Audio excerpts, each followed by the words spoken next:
आज हमारा lecture number 12 है मैग्नेटिज्म का, जिसके अंदर हम लोग नया टॉपिक पढ़ने वाले हैं जिसका नाम है force between two parallel current carrying conductors.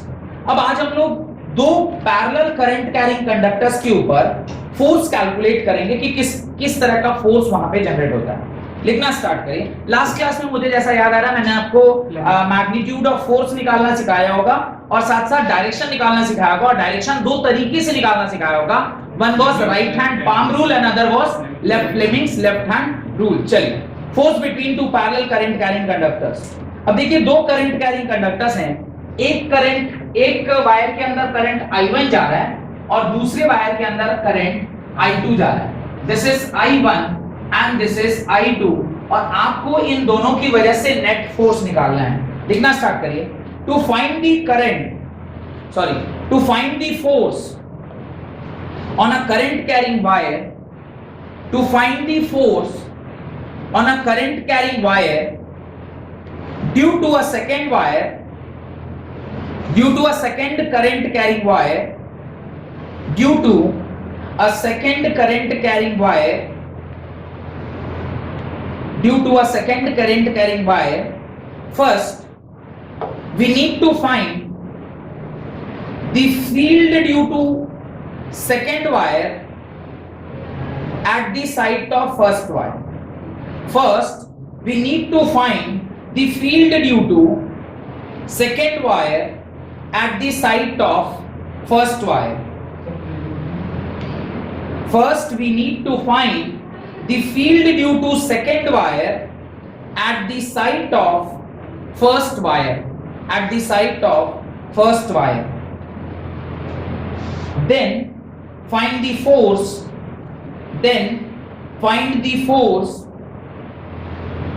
on the first wire due to that field. Find the force on the first wire due to that field। देखिए, बहुत क्लियरली वहां लिखा हुआ है कि आपको पहले वायर में दूसरे वायर की वजह से उस पॉइंट पर कितना फील्ड है, पहले आपको वो फील्ड की वैल्यू निकालनी है। वंस आपको फील्ड का वैल्यू निकल जाएगा, फिर आप आसानी से फोर्स निकाल लोगे। रीजन जो आप फॉर्मूला लगाते हैं, what is that formula? F is equal to I B cross L। Current carrying wire की वजह से ये होता है ना फॉर्मूला। वो QV तो उसकी वजह से होता है जब आप इलेक्ट्रिक फील्ड या मैग्नेटिक फील्ड में किसी एक चार्ज को डालते हैं। यहां तो चार्ज नहीं है, यहां क्या है? यहां पे दिस इज फील्ड। तो लिखना स्टार्ट करिए उसके नीचे, late A1 B1 and A2 B2 are the two infinite long wire. Let A1 B1 and A2 B2 be the two infinite long wire। अब ये infinite long wire अगर कह रहा है तो इनफाइनाइट लॉन्ग वायर वाला केस जो derivation हम लोगों ने किया है उसको हम लोग यहाँ पे यूज करेंगे। Done. I1 and I2 are the currents flowing through them। I1 and I2 are the currents flowing through them। R is the distance between the wires। R is the distance between the wire। R क्या है? Distance between the wire है। यहां तक कोई दिक्कत है तो बताइए, यहां तक कोई दिक्कत है तो बताइए। नहीं।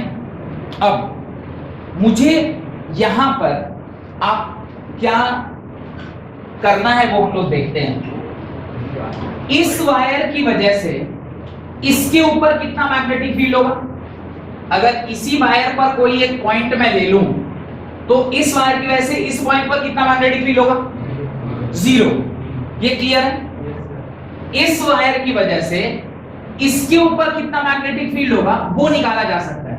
तो चूंकि I1 वायर जिसमें I1 करंट फ्लो कर रहा है उसकी वजह से इस पर मैग्नेटिक फील्ड है, इसलिए मैं इसे B1 का नाम दे रहा हूं। और इसकी वजह से अगर इसी पर चेक किया जाए तो 0, पर इसकी वजह से इस पॉइंट पर तो कुछ होगा, इसे मैं क्या नाम दूंगा?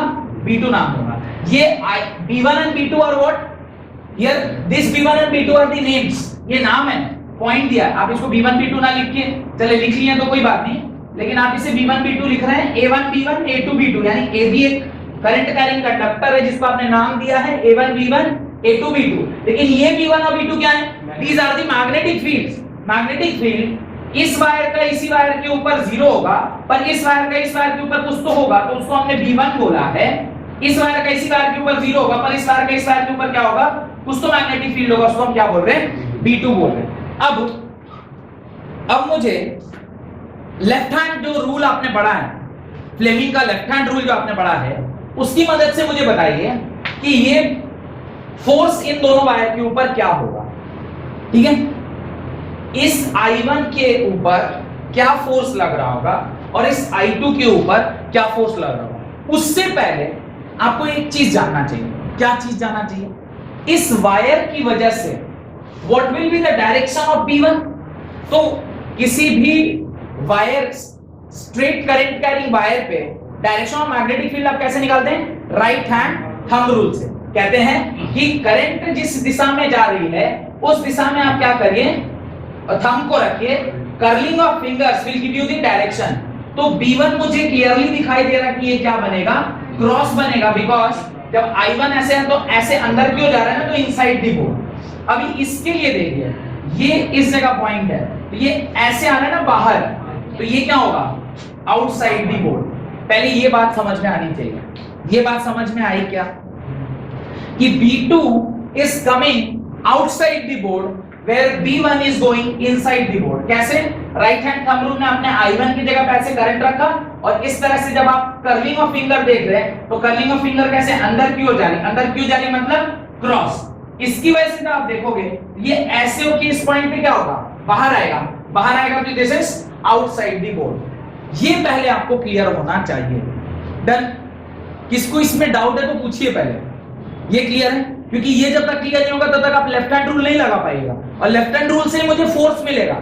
Mother father child, motion field current. Motion is only force, field और करंट मुझे पता है। देखिए, फील्ड भी पता है और करंट भी पता है, फील्ड भी पता है और करंट भी पता है। तो मेरे को F1 लिखना होगा। अच्छा, F1 लिखने से पहले मैं ये जानना चाहता हूं कि B की वैल्यू क्या होगी। What will the value of B1?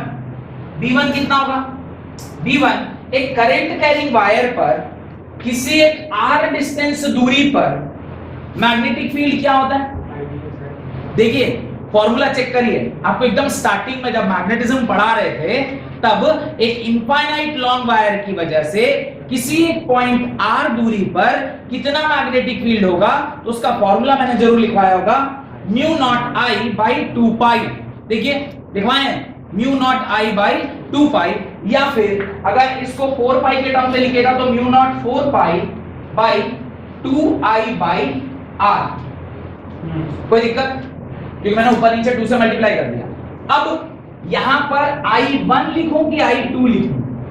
B1 किसकी वजह से है? I2 नहीं, I1 की वजह से। तो यहां क्या लिखूंगा? I1 लिखूंगा। यहां तक कोई डाउट है तो पूछिए। यहां तक कोई डाउट है तो पूछिए। नहीं? अच्छा, अभी B2 क्या लिखूंगा? B2 is equal to mu naught 4 pi by 2I2 by r। ये दोनों आपको समझ में आ गया? ये आपको क्लियर है? ये दोनों एक्सप्रेशन क्लियर है? अच्छा, मुझे मैग्नीट्यूड ऑफ मैग्नेटिक फील्ड पता चल गया, मुझे डायरेक्शन ऑफ मैग्नेटिक फील्ड पता चल गया, मुझे डायरेक्शन ऑफ करंट पता है। Can I calculate the value of force? Can I calculate the value of force? क्या मैं फोर्स की वैल्यू कैलकुलेट कर सकता हूं? फोर्स की वैल्यू क्या है? What is the value of force? F is equal to BI L के बराबर। अब यहां पर दो फोर्स काम करेगा, एक होगा F1। F1 will act on which wire? F1 will act on first wire। F1 इसके ऊपर काम करेगा।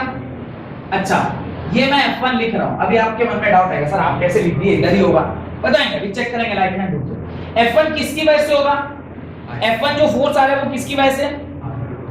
F1 किसकी वजह से बताइए? F1 is because of B2 की B1 की वजह से होगा कि B2 के वजह से? सोच के बताइए।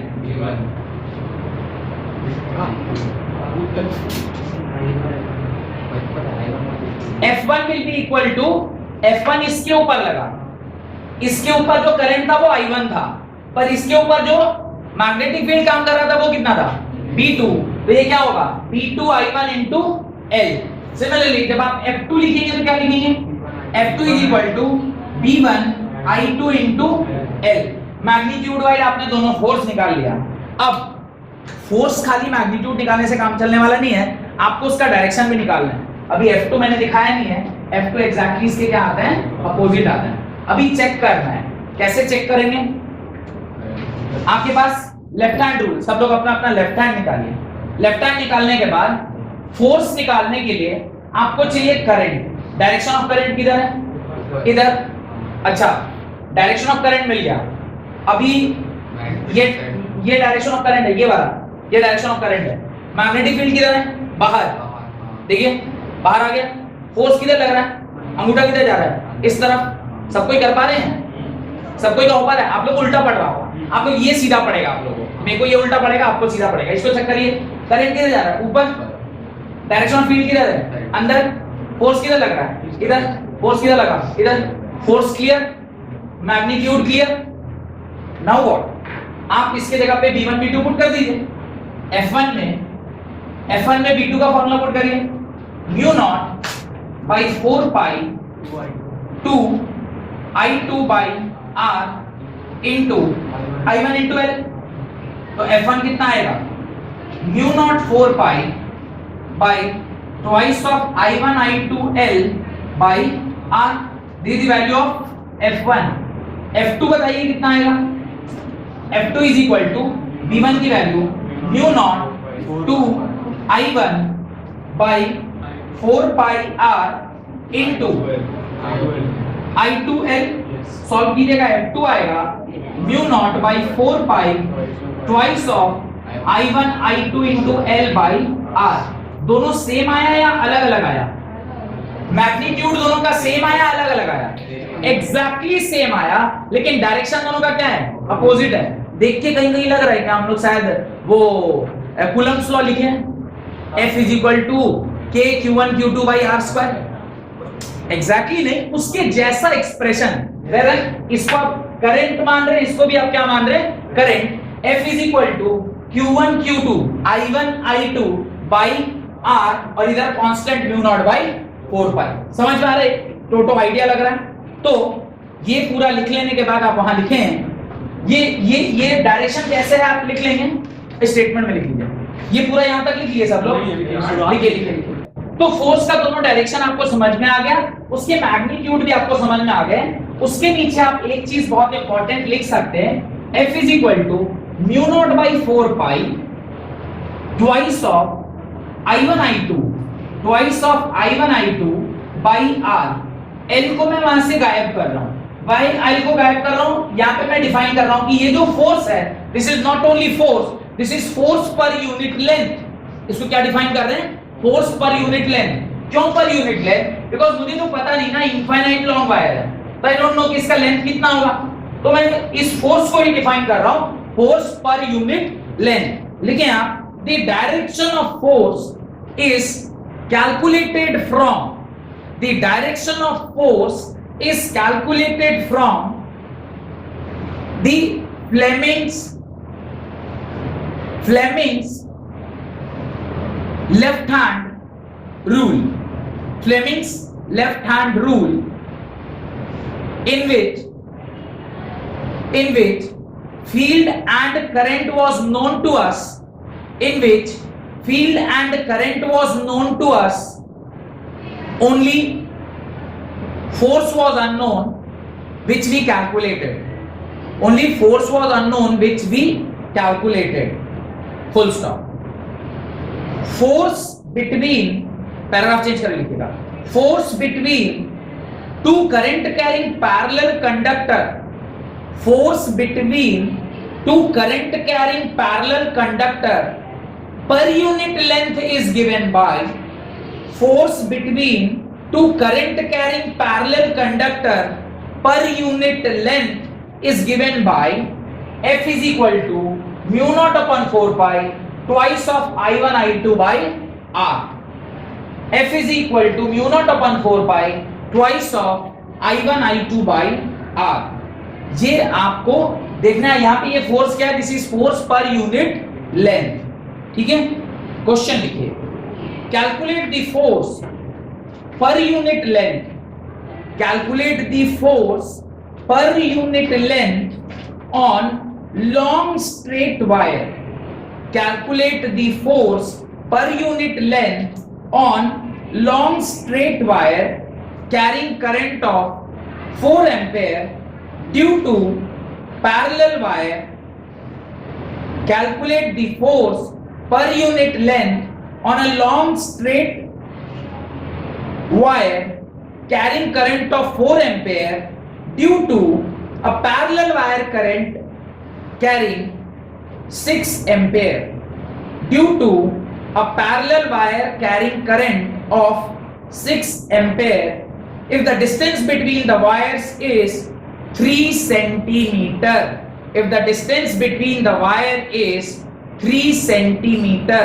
3 सेंटीमीटर का डिस्टेंस दिया गया है दोनों वायर्स के ऊपर, आपको फोर्स पर यूनिट लेंथ निकालना है, तो आप कौन सा फॉर्मूला यूज करेंगे, ये वाला फॉर्मूला या फिर ये वाला? You use this formula, because length का कुछ उसमें आइडिया दिया ही नहीं गया है। बहुत आसान है, म्यू नॉट अपॉन 4 पाई की वैल्यू आपको पता रहती है, this is equal to 10 raise power -7 into twice of i1 into i2 by 3 into 10 raise power -2, because ये किसमें दिया हुआ है, सेंटीमीटर में दिया हुआ है, आपको उसको किसमें पुट करना चाहिए, मीटर में। जब आप इसे सॉल्व करेंगे तो वैल्यू आएगी 1.6 into 10 raised power -4, 1.6 into 10 raised power -4 newton पर metre, because this is force पर यूनिट लेंथ। डायरेक्ट क्वेश्चन था, इसमें कोई बुद्धि लगाना नहीं था, सारी चीजें आपको एज इट इज दी गई थी, सिर्फ और सिर्फ आपको उसको क्या करना था, सॉल्व करना था। नेक्स्ट क्वेश्चन लीजिए, अ शॉर्ट कंडक्टर, अगला सवाल, ये आंसर लिख लीजिएगा, 1.6 into 10 raised power -4 न्यूटन पर मीटर, सारी वैल्यू डायरेक्टली दी गई थी, आपने पुट किया और आपको आंसर निकल के आ गया। अगला सवाल लिखें, a short conductor of length 5 centimetre is placed parallel to a long conductor of length 1.5 metre, a short conductor of length 5 centimetre is placed parallel to a long conductor of length 1.5 metre near its centre, parallel to a long conductor of length 1.5 meter near its center, the conductor carry current of 4 ampere and 3 ampere respectively in the same direction, the conductor carry current of 4 ampere and 3 ampere respectively in the same direction, same दिशा में, जैसे यहां पे आपने देखा दोनों same direction में थे। What is the total force experienced? What is the total force experienced by the long conductor when they are 3 centimeter apart? What is the total force experienced by the long conductor when they are 3 centimeter apart? Solve कीजिए, बहुत ही अच्छा सवाल है। Heading आ गई है, torque experienced bye a current loop in uniform magnetic field, torque experienced bye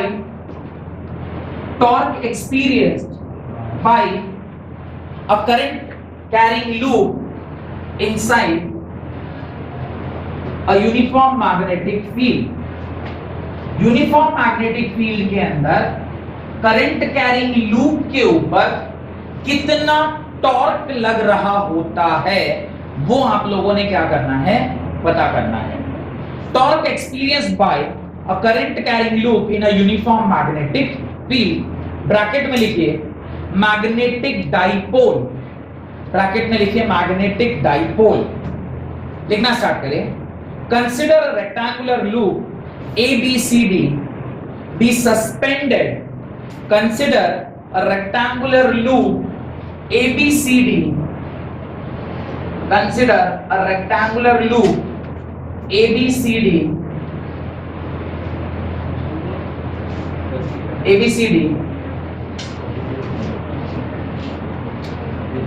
ABCD, consider a rectangular loop ABCD be suspended in a uniform magnetic field B, uniform magnetic field B। तो इस तरह का uniform magnetic field अभी हम लोग वहां पैदा कर रहे हैं, जहां पे इस तरह से आपको जो मैग्नेट है वो रखा हुआ है, और ये मैग्नेट इस प्रकार से ऐसे है, this is your north pole and this is your south pole. आप जानते हैं नॉर्थ पोल से साउथ पोल इस प्रकार से मैग्नेटिक फील्ड वो भी यूनिफॉर्म है, तो पैरेलल फील्ड ऑफ लाइन इस प्रकार से यहाँ पे क्या करेगा, काम कर रहा होगा। ठीक है, अब धीरे धीरे उसके नीचे डायग्राम बनाना स्टार्ट कर दीजिए, क्योंकि अब आगे की कहानी वो डायग्राम के बाद ही आपको समझ में आएगी। तो ये आप धीरे धीरे आप बनाना स्टार्ट कर दीजिए। उसके अंदर एक करंट कैरिंग लूप है। What is that current carrying loop?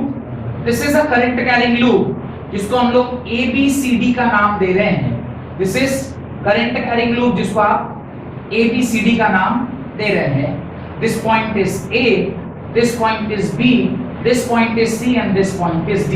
और इसमें जो करंट का डायरेक्शन है वो कुछ इस प्रकार से दिया हुआ है। This is the direction of current.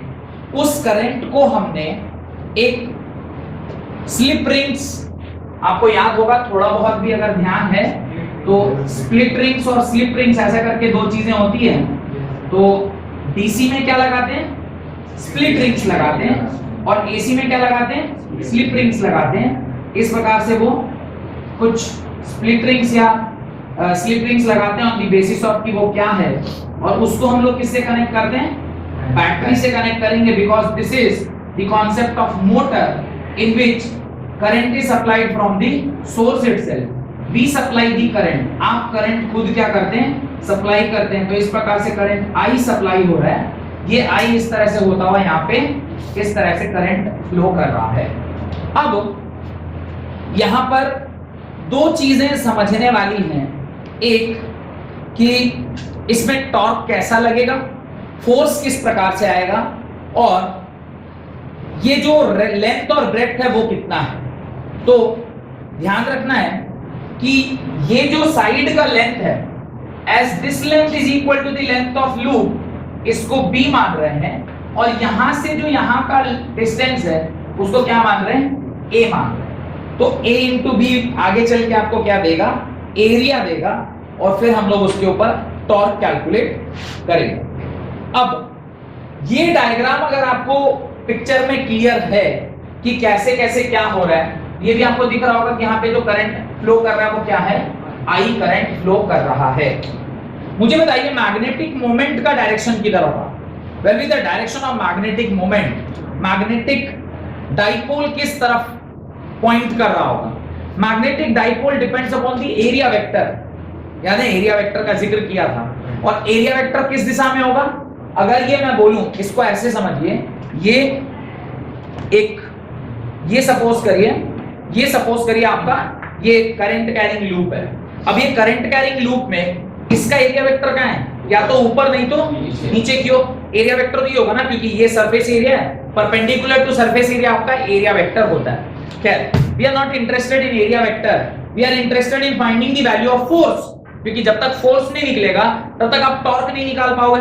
अब फोर्स निकालने के लिए अगेन हमें क्या यूज करना चाहिए, लेफ्ट हैंड, फ्लेमिंग का left hand rule. Left hand rule के हिसाब से फोर्स ये है, this is field and this is current, कुछ ऐसा इनसाइड द बोर्ड, यानी इस वाले वायर, यानी AB वायर पर जो फोर्स लग रहा है वो इनसाइड है।